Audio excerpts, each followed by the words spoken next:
পৃথিবীর প্রায় সব প্রান্তেই চলছে ভূমিকম্পের তাণ্ডব, কিন্তু এমন কিছু জায়গা আছে যেগুলোকে দেখলে মনে হয় এ যেন আল্লাহর কুদরতের এক আলাদা স্পর্শে গড়া। চারিদিকে অন্যায়, গুনাহ, বিলাসিতা, এমনকি ইসলামের গায়ে আঘাত। তবুও সেই ভূমির বুকে নামে না ভূমিকম্প।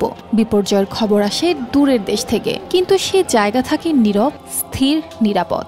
সে জায়গাটির নাম সৌদি আরব। দর্শক, আপনার মনেও হয়তো কখনো না কখনো এই প্রশ্নটি উঁকি দিয়েছে, কেন হয় না সেখানে ভূমিকম্প? এই প্রশ্নের উত্তর যদি বিজ্ঞানের চোখে দেখেন, বিজ্ঞান বলে সৌদি আরব অবস্থিত আরবিয়ান টেকটোনিক প্লেটের মাঝামাঝি। পৃথিবীর টেকটোনিক প্লেটগুলো যখন পরস্পরের সঙ্গে সংঘর্ষে লিপ্ত হয়, সেখানেই ঘটে বড় বড় ভূমিকম্প। কিন্তু সৌদি আরব কোনো সংঘর্ষপ্রবণ সীমান্তে নেই, তাই সেখানেই ভূমিকম্প হয় না, অন্তত ভয়াবহ মাত্রার নয়। আল্লাহ যেন এখনও সেই ভূমিকে বড় বিপর্যয়ের আগেই থামিয়ে দেন।